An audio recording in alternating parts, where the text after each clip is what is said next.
Halo, pada kesempatan kali ini kelompok kami akan mempresentasikan tentang permasalahan sosial dengan judul meningkatkan kesadaran dan aksesibilitas fasilitas prioritas bagi individu dengan kondisi kesehatan khusus di halte dan stasiun Grogol. Kelompok kami ini terdiri dari anggota, yaitu saya sendiri, Marcelino, ada Titania, dan juga Jessica. Lalu dalam latar belakang dan akar permasalahan ini, yaitu dalam masyarakat terdapat kesadaran umum tentang kebutuhan untuk memberikan prioritas kepada individu dengan kondisi kesehatan tertentu, seperti ibu hamil, lansia, balita, atau orang yang membawa alat bantu. Namun masih sering terjadi ketidaktahuan atau kurangnya pemahaman tentang orang-orang dengan kondisi khusus yang tidak selalu terlihat secara fisik.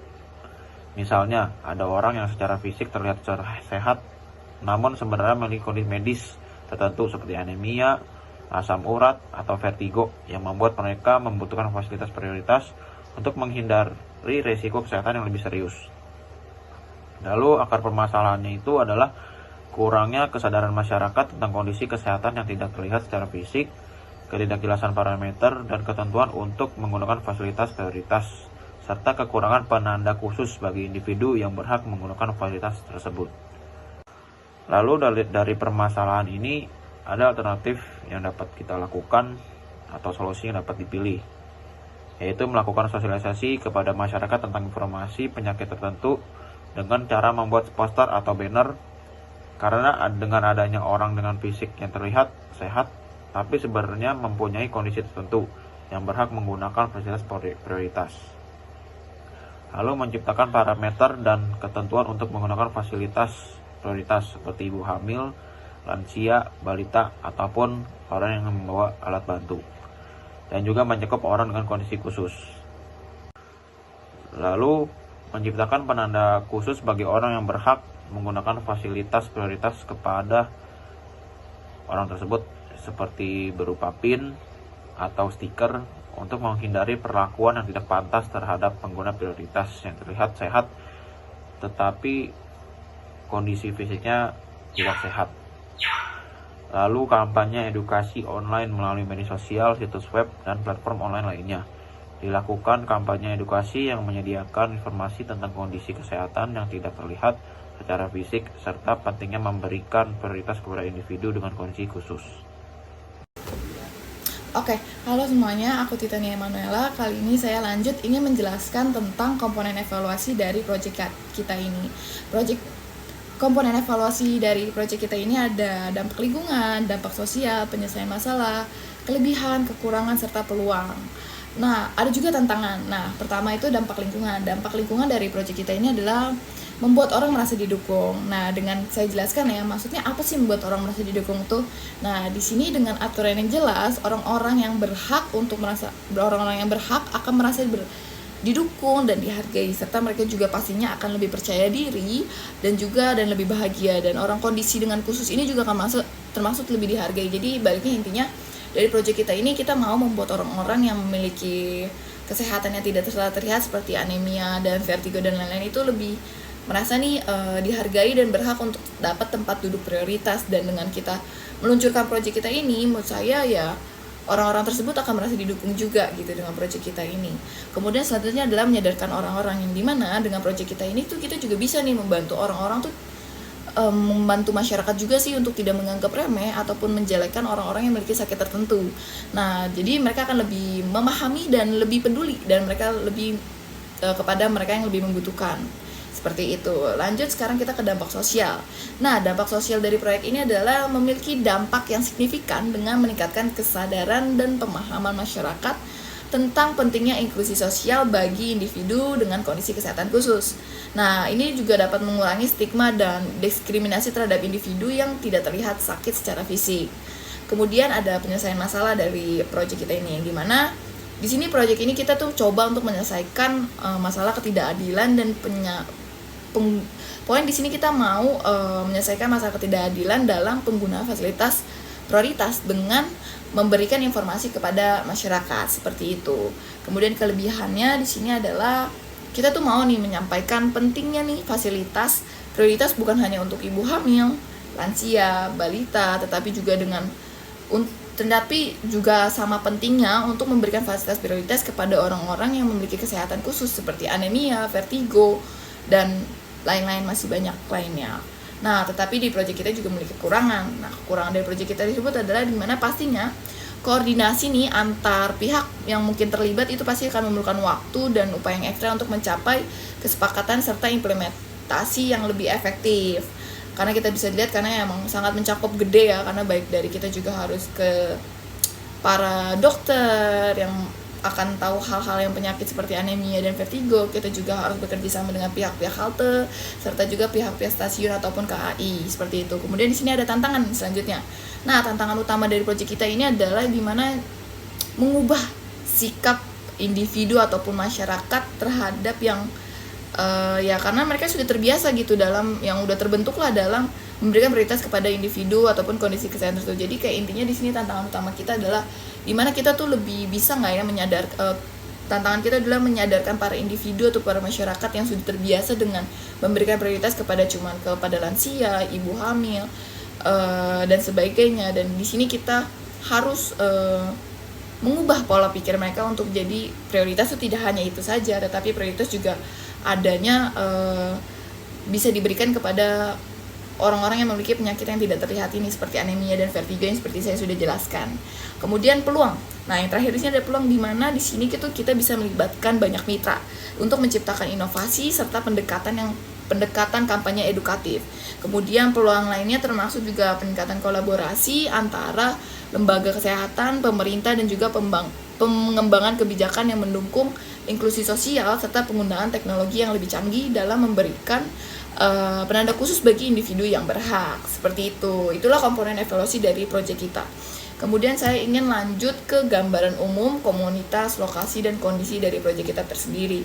Oke, saya bahas pertama itu adalah gambaran umum komunitas, yang dimana gambaran umum komunitas dari proyek kita ini pertama itu adalah komunitas yang memiliki beragam kelompok usia termasuk ibu hamil, lansia, balita, dan individu dengan kondisi kesehatan khusus. Kemudian ada juga komunitas yang memiliki tingkat kesadaran yang bervariasi terhadap kebutuhan individu dengan kondisi khusus seperti yang memiliki kondisi medis tertentu, anemia, asam urat, serta vertigo. Nah, lanjut untuk lokasi untuk proyek kita ini atau proyek kita ini adalah kita mau ambil di halte Grogol serta juga di stasiun Grogol. Itu kita akan memulai dari situ. Nah, selanjutnya kondisi yang saat ini yang kita lihat dari proyek kita itu adalah di mana di sini tuh masih kurang banget pemahaman tentang kondisi kesehatan yang tidak terlihat secara fisik. Kemudian juga masih ada ketidakjelasan lah parameter tentang ketentuan untuk menggunakan fasilitas prioritas, serta juga kekurangan penanda khusus bagi individu yang berhak menggunakan fasilitas tersebut. Oke, itu merupakan gambar umum, lokasi, dan serta kondisi. Dan sekarang saya ingin menjelaskan tentang deskripsi singkat tentang proyek yang tadi kita sudah bahas spill dikit-dikit itu ya. Oke, untuk proyek kita kali ini tuh bertujuan untuk meningkatkan kesadaran para masyarakat terhadap pentingnya memberikan prioritas individu dengan kondisi kesehatan tertentu dan juga termasuk kepada kondisi kesehatan fisik yang tidak terlihat. Untuk mencapai tujuan tersebut, nah proyek ini akan dilaksanakan melalui 4 tahap utama nih. Yang pertama, ada sosialisasi masyarakat melalui poster atau banner. Yang kedua, ada pengembangan parameter dan ketentuan untuk fasilitas prioritas. Yang ketiga, itu ada pembuatan penanda khusus bagi penggunaan prioritas. Serta yang terakhir adalah ada kampanye edukatif online. Seperti itu teman-teman untuk proyek singkat. Ya, deskripsi singkat dari proyek kita lah, seperti itu. Selanjutnya akan dijelaskan oleh teman saya Jessica. Dan sekian penjelasan saya. Terima kasih. Sekarang saya akan menjelaskan urutan implementasi dari proyek kami. Yang pertama ada sosialisasi melalui poster atau banner.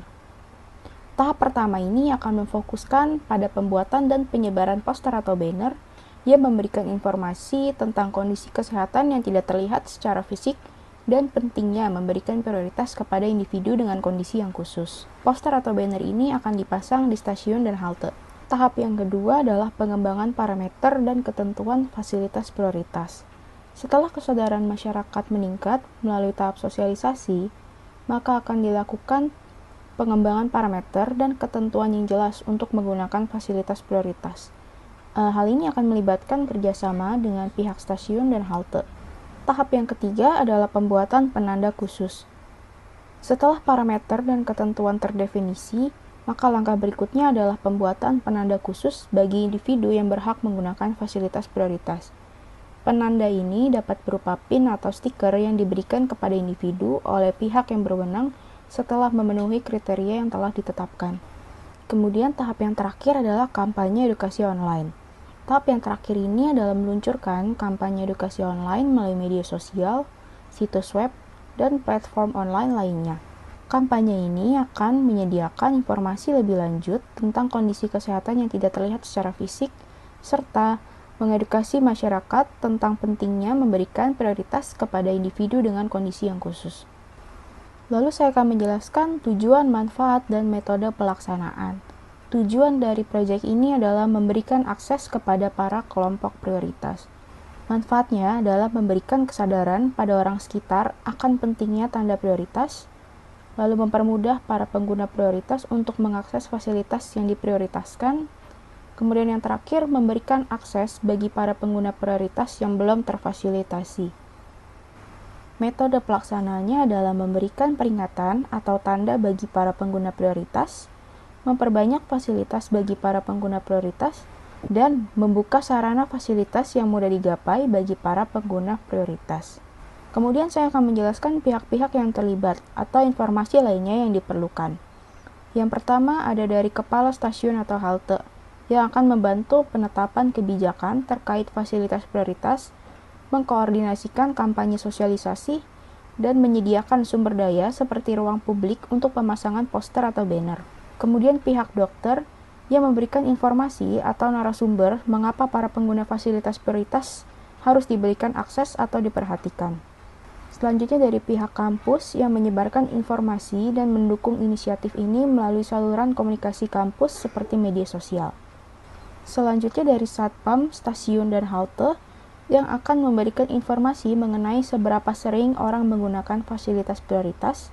Kemudian yang terakhir dari pengguna stasiun dan halte, mewawancara pengguna mengenai fasilitas prioritas tentang seberapa sering mereka merasa membutuhkan fasilitas prioritas, tapi saat itu tidak sesuai kriteria yang berlaku. Sekarang saya akan menjelaskan bagaimana cara untuk mendapatkan penanda khusus. Yang pertama, pengguna memasuki halte. Selanjutnya, pengguna menemui petugas halte. Lalu pengguna menunjukkan bukti bahwa mereka berhak menerima penanda berupa surat dokter, bekas luka, ataupun gejala penyakit. Selanjutnya, petugas akan memberikan stiker penanda sesuai kondisi. Lalu pengguna menempelkan stiker pada posisi yang mudah terlihat, misalnya di lengan kanan. Selanjutnya, pengguna dapat menggunakan fasilitas prioritas. Lalu pengguna akan turun pada pemberhentian selanjutnya. Dan yang terakhir, pengguna wajib melepaskan stiker penanda setelah turun dari pemberhentian selanjutnya agar tidak disalahgunakan.